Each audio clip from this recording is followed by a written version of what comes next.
ఓం నమ శివాయ. ఈరోజు ఓం నమ శివాయ అనే పంచాక్షరి మంత్రం గురించి తెలుసుకోబోతూ ఉన్నామండి. దాని యొక్క ప్రయోజనం ఏమిటి, లాభం ఏమిటి, అది మనం జపించడం వల్ల మనకు కలిగేటటువంటి మార్పులు ఏంటో తెలుసుకోబోతూ ఉన్నాం. ఏ మంత్రమైనా మనం జపించడం వల్ల మనలో ఒక శక్తి పుడుతుందండి. ఆహారం తిన్నప్పుడు, నీరు త్రాగినప్పుడు ఏ విధంగా ఆహారం నుండి, నీరు నుండి మనకు శక్తి లభిస్తుందో, అట్లా ఎవరైతే మనస్సులో ఓం నమ శివాయ, ఓం నమ శివాయ అని కానీ తమ ఇష్టదైవం, తమ గురునామం జపించుకున్నప్పుడు కానీ అది జపిస్తూ ఉంటే ఆ నామంలో నుండి శక్తి పుడుతుందండి. అది మన 72,000 నాడుల్లో ప్రవహించి మనకు ఉన్నటువంటి అనారోగ్యాన్ని తొలగించి ఆరోగ్యాన్ని ప్రసాదిస్తుంది. అలాగే మనస్సుని నిశ్చలం చేస్తుంది. అలాగే మనసులో ఉండేటటువంటి అశాంతిని తొలగించి శాంతిని ప్రసాదిస్తుంది. ఆలోచనలన్నీ తొలగిపోయి హాయిగా ప్రశాంతమైనటువంటి స్థితిని మంత్రం అనేది మనకి కలిగిస్తుంది అన్నమాట. దీన్ని మనం కొద్దిసేపు కాకుండా కాస్త ఎక్కువసేపు చేసుకున్నట్లయితే దాని యొక్క ప్రభావాన్ని, ఆ శక్తిని మనం పొందగలిగిన వాళ్ళు అవుతాం. అలా కాకుండా కొద్దిసేపు మాత్రమే చేసి మళ్ళీ ఎప్పుడో కొద్దిసేపు చేస్తే అది తగిన ఫలితాన్ని ఇవ్వదండి. కాస్త ఎక్కువ సమయం చేసినట్లయితేనే అది ఇస్తుంది. అది ఎలా అంటే, మనం పొయ్యి మీద పాలు పెట్టగానే వెంటనే వేడెక్కుతాయా, కొంత సమయం కావాలి కదా. అట్లానే మనం ఏ మంత్రమైనా జపించేటప్పుడు కాస్త ఎక్కువసేపు జపించినప్పుడు మాత్రమే ఆ యొక్క మంత్రం నుండి మనకు శక్తి పుట్టి ఇందాక మనం చెప్పుకున్నటువంటి ఫలితాలను మనం పొందుతాం అన్నమాట. మరి ఓం నమ శివాయ మంత్రం యొక్క ప్రభావం ఏంటి, దాని వైభవం ఏమిటి, దానివల్ల కలిగే లాభాలు ఏమిటి, ప్రయోజనాలు ఏంటి, అది మనకి ఎటువంటి ఇదిని కలిగిస్తుందని తెలుసుకోబోతున్నాం. ఈ ప్రణవ పంచాక్షరి మంత్రం ఎంతటి గొప్పదో ఇది నేను చెప్పడం కాదండి, ఆ రహస్యాన్ని ఉపమన్యు మహర్షి శ్రీకృష్ణుడికి చెప్పడం జరిగిందనమాట. ఇక ప్రణవ పంచాక్షరి మంత్ర ప్రభావాన్ని, వైభవాన్ని కనుక మనం తెలుసుకుంటే చాలా ఆశ్చర్యానికి గురవుతామండి. ఎందుకంటే అన్ని మంత్రాలు వేరు, ఓం నమ శివాయ అనే మంత్రం వేరు అనమాట. శివనామ విశిష్టతను శివమహాపురాణం ఈ విధంగా చెప్పింది. దీనితో ప్రారంభిద్దాం. విద్యాసు శృతి శృతా ఉత్కృష్టా రుద్రైకాదశిని శృతౌ తస్య పంచాక్షరీ తస్య శివ ఇత్యక్షరద్వయం అంది. అంటే విద్యలయందు వేదములు ఉత్తమమైనవి, అంటే విద్యలన్నిటిల్లోకెల్లా వేదాలు ఉత్తమమైనవి, గొప్పవి. వాటిలో రుద్రాధ్యాయము చాలా ఉత్తమమైనది. ఆ రుద్రాధ్యాయంలో ఉన్నటువంటి శివ పంచాక్షరి అనే నామము ఇంకా ఉత్తమమైనది. ఆ శివ పంచాక్షరి మంత్రమునందు శివ అనే రెండు అక్షరములు సర్వోత్తమమైనవి అని చెప్పడం జరిగింది. ఎవరు చెప్పారండో? నేను కాదు, శివమహాపురాణమే సాక్షాత్తు స్వయంగా చెప్పడం జరిగిందనమాట. అలాగే సతీదేవి మనందరికీ తెలుసు. సతీదేవి తన తండ్రి అయినటువంటి దక్ష ప్రజాపతితో ఏమంది అంటే, యద్యక్షరం నామ గిరేరితం నృణాం సకృత్ ప్రసంగా ధగమాషు హంతి తత్ అంది. అంటే దేవతలైనా మానవులైనా ప్రసంగవశాత్తు, అంటే మాటల్లోనే శివనామం పలికిన వారి పాపం శీఘ్రంగా నశిస్తుంది అని చెప్పింది. ఎందుకంటే మాట వరసుకు, అంటే ప్రసంగవశాత్తు అంటే మాట వరసుకు శివనామం పలికినా కూడా పాపాలని హరిస్తుంది. అంటే ఈ లాభాల్లో ఇదొకటి మనం చేర్చుకున్నాం. ఇప్పుడు సాక్షాత్తు పార్వతీమాత స్వరూపమైనటువంటి సతీమాత చెప్పింది ఏమని, పాపాలు శీఘ్రంగా నశిస్తాయి అని. పాపాలు నశించడం అంటే ఏదో 10 జన్మల్లో కాదండి, ఏదో 10 సంవత్సరాల్లో కాదు. ఏమంటుంది ఆవిడ?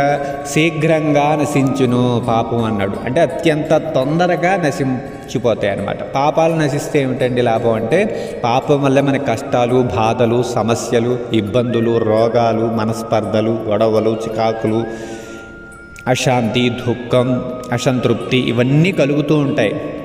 భగవంతుడే ఆ పాపాన్ని అడ్డు పెట్టుకొని ఇవన్నీ మనకిస్తూ ఉంటాడని అనుభవింపజేస్తూ ఉంటాడు. ఎప్పుడైతే పాపం తొలగిందో వాటి వల్ల వచ్చే దుఃఖము, అశాంతి, ఇవన్నీ సమస్యలన్నీ కూడా తొలగిపోతూ ఉంటాయి అన్నమాట ఆటోమేటిక్గా.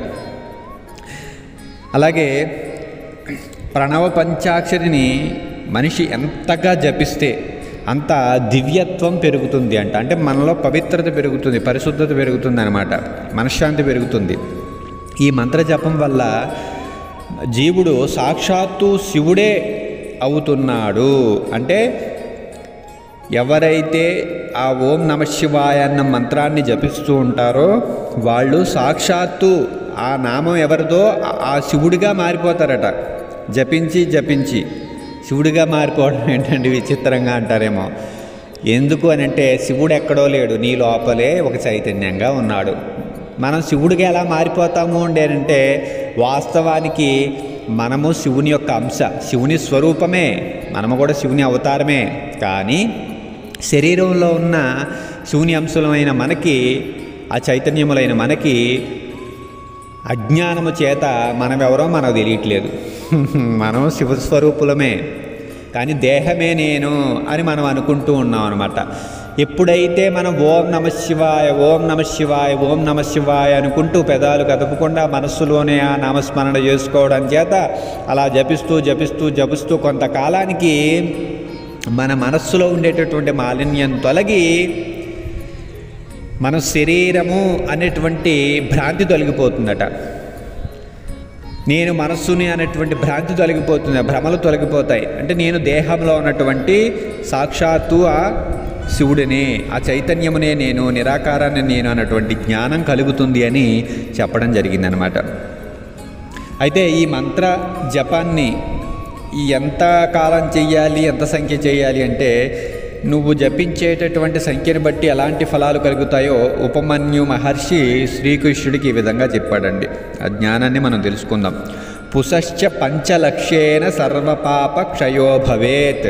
అంటే ఎవరైతే ఓం నమఃశివాయ అనే మంత్రమును 5 లక్షలు జపిస్తారో వాళ్లకున్నటువంటి సర్వ పాపాలు కూడా నశించిపోతాయి అని చెప్పేసి శ్రీకృష్ణుడికి ఉపమన్యు మహర్షి చెప్పడం జరిగింది. ఇంకా ఏం చెప్పాడంటే అతలాది సమారభ్య సత్యలోకావధిక్రమాత్ పంచలక్ష జపాత్ తత్తల్లోకైశ్వర్య మవాప్నుయాత్. అంటే ఈ మంత్రాన్ని 5 లక్షలు జపించిన జీవుడు క్రమంగా అతల లోకం నుండి సత్యలోకం వరకు గల 14 లోకముల ఐశ్వర్యాన్ని పొందుతాడు అని చెప్పి చెప్పడం జరిగింది. ఆహత్య శతలక్షేణ సాక్షాత్ బ్రహ్మ సమో భవేత్ కార్యబ్రహ్మణ ఏవం హి సాయుజ్యం ప్రతిపద్యవై యథేష్టం భోగమాప్నోతి తద్బ్రహ్మ ప్రళయావధి. ఈ మంత్రాన్ని 1,000,000 జపం చేస్తే బ్రహ్మతో సమానమైన వాడవుతాడు. అంటే సాక్షాత్తు బ్రహ్మమవుతాడు, శివుడు అవుతాడు అని అర్థం. ఈ జీవుడు బ్రహ్మదేవుని యొక్క సాయుధ్యమును పొంది బ్రహ్మదేవుడు ప్రళయమును పొందు వరకు కోరినటువంటి భోగాలను అనుభవించును అని చెప్పేసి చెప్పడం జరిగింది. ఇంకా పునః కల్పాంతరే వృత్తే బ్రహ్మ పుత్రశ్చ జాయతే. మరొక కల్పం ప్రారంభం కాగానే ఈ జీవుడు బ్రహ్మపుత్రుడై జన్మిస్తాడట. అంతటి భాగ్యాన్ని ఆ యొక్క ఓం నమఃశివాయ అనే మంత్రాన్ని జపించడం చేత కలుగుతుందన్నమాట. పునశ్చ శతలక్షేణ విష్ణో పదమాప్నుయాత్. 2 కోట్ల ప్రణవ పంచాక్షరిని జపించిన జీవుడు విష్ణు పదాన్ని పొందుతాడు, అంటే విష్ణులోకాన్ని పొందుతాడట. పునశ్చ శతలక్షేణ రుద్రస్య పదమాప్నుయాత్. 3 కోట్ల ప్రణవ పంచాక్షరిని జపించిన జీవుడు రుద్ర పదమును పొందుతాడంట, అంటే రుద్రలోకం వెళ్తాడు కైలాసానికి. పునశ్చ శతలక్షేణ ఐశ్వర్యం పదమాప్నుయాత్. 4 కోట్లు ఈ మంత్రాన్ని జపిస్తే మహేశ్వర లోకాన్ని పొందుతాడు. అప్పుడు మళ్ళీ ఇలా అంటున్నాడు శ్రీకృష్ణ, శివనామ వైభవాన్ని, శివనామం జపించడం వల్ల కలిగే ఫలాన్ని వివరించడం ఎవ్వరి వల్లనూ సాధ్యం కాదు. శివనామ స్మరణ పరమ పవిత్రమైనది. శివనామం జపం చేసేవాడు పరమానందాన్ని అనుభవించి సాక్షాత్తు శివుడిగా ప్రకాశిస్తాడు. ఇక్కడ ఒక విషయాన్ని అండర్లైన్ చేసుకోండి. శివనామ జపం చేసేవాడు పరమానందాన్ని అనుభవిస్తాడు. ఇది సత్యం అండి. అంటే నామాన్ని ఎక్కువగా జపించడం చేత అందులో నుండి శక్తి పుడుతుంది. అలాగే మనస్సు అంతర్ముఖమై లోనున్నటువంటి ఆ పరమానందం, అంటే ఆ శివుడి చైతన్య స్వరూపమైనటువంటి ఆ శివుడు హృదయంలో ఉన్నాడు కదండి. హృదయంలో ఉన్నటువంటి ఆ శివుడిలో అనంతమైనటువంటి ఆనందము, శాంతి, తృప్తి ఉన్నాయి. ఇప్పుడు ఎవరైతే ఆ శివనామాన్ని జపిస్తూ ఉంటారో అటు శివుళ్ళు, అక్కడ ఉన్నటువంటి ఆ శివుళ్ళలో నుంచి మనకి ఆ యొక్క అమృత స్వరూపమైనటువంటి పరమానందం మనకి అందుతూ ఉంటుందండి. పువ్వులో ఉన్నటువంటి సువాసనలు మనకి ఏ విధంగా ఆ దగ్గరికి వెళ్ళే కొద్దీ మనకు లభిస్తాయో అలాగా నామజపం చేత మనసు అంతర్ముఖమై లోనున్నటువంటి శివునిలో ఉన్నటువంటి ఆ ఆనందం మనకి వస్తూ ఉంటుందన్నమాట. అలాగే ఈ శివనామాన్ని భక్తితో శ్రద్ధతో జపిస్తూ ఎవరైతే తపస్సు చేసి శివుని కృపను పొందుతారో వారు అదృష్టవంతులు అని చెప్పడం జరిగింది. అలాగే శివుడు నీ కోరికలన్నీ శీఘ్రంగా నెరవేరుస్తాడు అని శ్రీకృష్ణుడికి ఉపమన్యు మహర్షి చెప్పాడు. శివమహాపురాణం బోధించిన ఈ సత్యానికి ప్రమాణంగా నిలిచాడు వశిష్ఠ మహర్షి అన్నమాట. వాల్మీకి మహర్షి తాను రచించినటువంటి యోగ వాసిష్టంలో మంత్రజప ప్రభావాన్ని తెలిపాడండి. తీవ్రమైన పురుష ప్రయత్నంతో మంత్రజపం అనే తపస్సు చేస్తే జీవుడే సాక్షాత్తు శివుడవుతాడని వశిష్ఠ మహర్షి శ్రీరాముడితో ఏమన్నాడో ఒకసారి చూద్దాం. పౌరుషేణ ప్రయత్నేన త్రైలోక్యైశ్వర్య సుందరాం కశ్చిత్ ప్రాణి విశేషో హి సక్రతాం సముపాగత. అంటే ఒకానొక జీవుడు తీవ్రమైన పురుష ప్రయత్నంతో త్రిలోకాధిపత్యమును పొందాడు, ఇంద్ర పదవిని పొందాడంట. ఎవరు? నామస్మరణ ద్వారా పొందడం జరిగింది. పౌరుషేనైవ యత్నేన సహసాంభోరుహాస్పదం కచ్చిదేవ చిదుల్లాసో బ్రహ్మతామది తిష్టతి.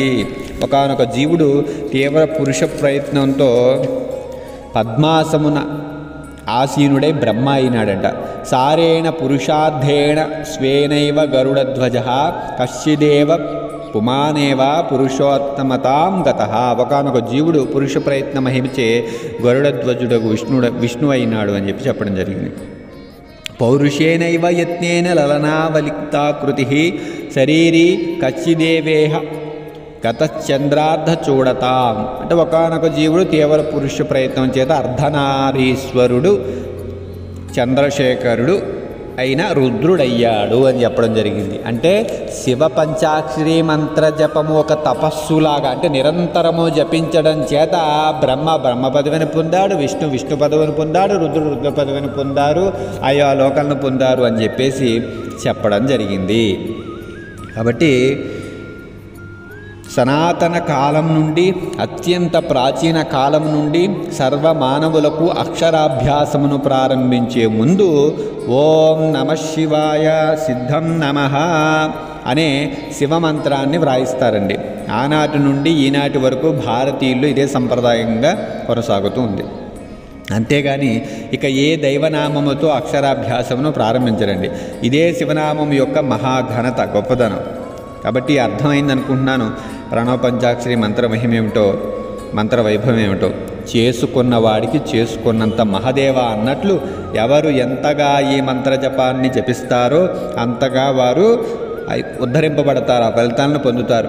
విలువైనటువంటి మన కాలాన్ని, జీవితాన్ని కేవలం ధనం కోసమో, సంసార బాధ్యతల కోసమో, అధికార దర్పం కోసమో పాడు చేసుకోకుండా వాటితో పాటు మనం సాధ్యమైనంత ప్రణవ పంచాక్షరి మంత్ర జపంను చేయడంలో వినియోగిస్తే మనకి జీవితాంతం ఒక తృప్తిని, ఉన్నంతకాలం శాంతిని, నిరంతరమైనటువంటి ఆ పరమ అమృతాన్ని మనం పొందిన వాళ్ళం అవుతాం.